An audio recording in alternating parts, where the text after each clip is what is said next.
Kalau kita membicarakan pinjaman-pinjaman online, pinjol-pinjol terbaru, walaupun sudah banyak yang ditutup oleh pihak OJK dan pihak Kominfo, tapi masih ada juga ya pinjol-pinjol baru bermunculan, belum jelas legalitasnya, memberikan penawaran-penawaran pinjaman ke beberapa masyarakat. Dan ini yang harus sobatku semua perhatikan jika ingin menggunakan platform pinjaman online, terutama legalitas dari aplikasi yang ingin sobat gunakan. Tentu kalian juga harus diperhatikan ya, cek terlebih dahulu apakah APK pinjaman yang ingin sobat semua gunakan ini sudah resmi terdaftar dari OJK atau belum. Oke, seperti biasa di video kali ini kita akan bahas APK baru yang mungkin sobat semua penasaran ya untuk APK yang ingin kita bahas di video kali ini. Dari aplikasi pinjaman online yang satu ini, di sini benar-benar masih baru saja rilis ya.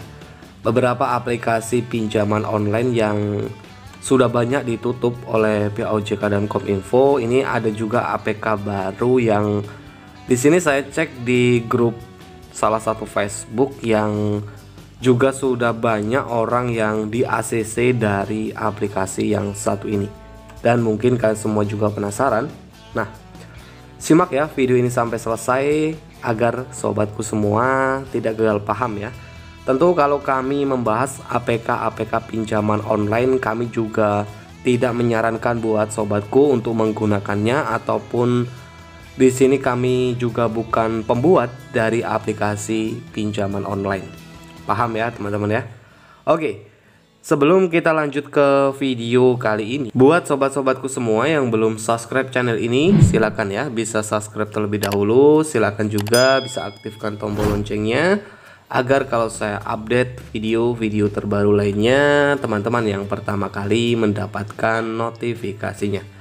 Dan simak juga ya video ini, karena di channel ini kita juga akan membahas tips di ACC, bagaimana agar bisa dengan mudah disetujui ketika menggunakan aplikasi pinjaman online. Tapi untuk bisa di ACC atau tidak itu juga semua tergantung dari hoki masing-masing, karena di sini admin bukan pembuat ya, ataupun sales dari aplikasi pinjaman online. Oke guys, untuk aplikasinya, jika sobatku semua mungkin ingin mengetahui lebih lanjut untuk aplikasinya, silakan bisa cek sendiri link APK yang ada di deskripsi video. Dan kita akan langsung saja ya membahas untuk aplikasi-aplikasi yang satu ini, aplikasi yang para pinjol lovers ini mungkin menyebutnya ini APK beranak ya. Di dalam aplikasi masih ada aplikasi yang harus direkomendasikan, mungkin merekomendasikan beberapa aplikasi-aplikasi pinjaman online lain ya teman-teman ya. Nah, ini di dalam aplikasi ini ada Segepok Uang, Pinjam Yuk, Dana Cepat. Ada di sini ada Kami untuk kredit pintar, Julo, Kredivo, dan AC Cash ya teman-teman ya. Nah, pengguna pinjaman ini ada aplikasi Segepok Uang ya. Di sini kita sudah mempunyai aplikasi Segepok Uang. Nah, Segepok Uang aplikasi ini kalau sebenarnya di tahun sebelumnya ini sudah ada ya aplikasi Segepok Uang ini. Di dalam aplikasi Segepok Uang ini untuk produk pinjaman yang pengguna yang mengajukan pinjaman ini akan diberikan beberapa limit pinjaman mulai dari 1.200.000, 1.600.000, dan ini limitnya tertinggi 5 juta rupiah ya teman-teman ya. Nah, dari aplikasinya ini untuk persyaratan peminjamannya ini pengguna yang mengajukan pinjaman di ini hanya pakai KTP saja ya teman-teman ya. Nah, di sini pengguna harus melakukan pengambilan upload foto KTP, yang mana di sini pengambilan foto KTP untuk bisa mendapatkan limit. Dan itu tadi ya, nggak perlu saya jelaskan juga lebih detail informasi-informasinya ini. Nah, memang dari grup Facebook ini masih tergolong dengan mudah dan masih 90% block ya teman-teman ya. Gampang di ACC dari aplikasi ini.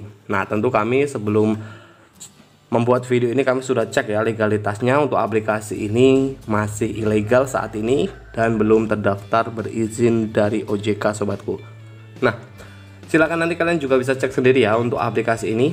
Oke, kita akan bahas mengenai banyak yang susah di ACC ya ketika pinjam uang di aplikasi pinjaman online dan apa penyebabnya kita akan bahas. Memang ya teman-teman ya, ada APK-APK pinjaman yang hanya mencuri data pinjaman saja. Nah, ini juga harus sobatku semua perhatikan dalam menggunakan APK pinjaman ya.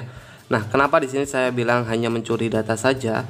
Kadang ada satu APK pinjol yang mengajukan pinjaman, sudah memenuhi persyaratan pinjaman, dan ketika sudah diajukan ini hasil pinjamannya nihil. Nunggu beberapa hari sudah itu auto.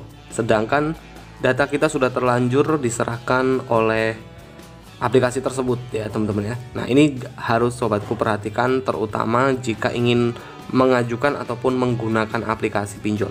Nah, diperhatikan sisi legalitas, atau kalian juga harus cek ya, apakah aplikasinya ini masih work dengan masih memberikan pinjaman, atau biasanya kan sudah ada juga yang sudah ditutup oleh pihak OJK, pihak Kominfo, sudah diblokir. Tapi makanya kalau teman-teman ingin mendownload aplikasi pinjaman online harus diperhatikan juga ya teman-teman ya. Dan yang kedua, beberapa syarat pinjaman. Nah, ini sobat juga harus memperhatikan dari segi persyaratan pinjaman yang memang ya teman-teman ya, untuk mengajukan pinjaman harus memenuhi syarat pinjaman terlebih dahulu. Syarat pinjaman ini bisa berupa KTP, NPWP, slip gaji. Nah, lalu bagaimana jika data yang sudah pernah gagal bayar? Apakah bisa untuk mengajukan pinjaman kembali? Nah, ini juga harus teman-teman ketahui pakai data Galbay. Memang ya teman-teman ya, kalau teman-teman mungkin saat ini sedang mempunyai rawatan pinjaman di aplikasi pinjaman online legal, saya sih kalau menyarankan buat sobatku semua untuk merawat. Nah, ini ya, dirawat, karena jika kalian sudah pernah gagal bayar di pinjol legal, ini juga kalian akan susah sendiri ya, susah untuk mengajukan ataupun menggunakan aplikasi-aplikasi pinjaman online yang lain. Ya, pinjol legal memang ya itu tadi ya teman-teman ya, harus bener-bener diperhatikan lah, pokoknya harus dikoreksi sebelum kalian mengajukan pinjaman. Oke, dan kalau saya menyarankan buat sobatku semua para pinjol lovers yang mungkin sering ngajuin pinjaman di aplikasi pinjaman online, untuk pengajuan pinjaman harus di jam-jam tertentu. Nah, ini juga harus kalian perhatikan karena agar data kalian ini bisa langsung direspon ya oleh pihak analis. Di jam-jam tertentu ini biasanya di jam-jam kerja ya teman-teman ya, di jam 8, di jam 9, jam 10 pagi seperti itu. Karena kalau teman-teman mungkin ngajuin di malam hari, ini juga akan mungkin direspon keesok harinya ya. Apalagi kalau di hari libur di jam kerja biasanya akan susah juga untuk di ACC. Harus diperhatikan dari sisi pengisian formulir pinjaman juga harus kalian teliti, karena salah sedikit saja ini juga bisa mempengaruhi di ACC atau tidaknya pengajuan pinjaman sobatku semua. Oke, silakan nanti kalau kurang paham ataupun ingin bertanya bisa ya bertanya di kolom komentar. Dan mungkin itu saja ya sobat yang bisa dapat saya informasikan mengenai aplikasi yang satu ini. Aplikasi ini masih baru sih, memang masih baru, tapi ya itu tadi masih bisa dibilang ini masih ilegal karena belum terdaftar dan berizin dari OJK. Jadi kami tidak menyarankan buat sobat semua untuk menggunakan platform pinjaman online yang belum jelas legalitasnya. Jika kalian kurang paham silahkan bisa bertanya di kolom komentar, dan semoga video ini bisa bermanfaat buat sobat-sobatku semua. Kalau video ini bermanfaat jangan lupa untuk support terus channel ini dengan cara like, share video ini, dan bagi yang belum subscribe channel ini bisa subscribe terlebih dahulu. Silahkan bisa aktifkan tombol loncengnya agar saya bisa terus bersemangat mencari informasi-informasi seputaran aplikasi pinjaman online. Saya akhiri, salam hoki.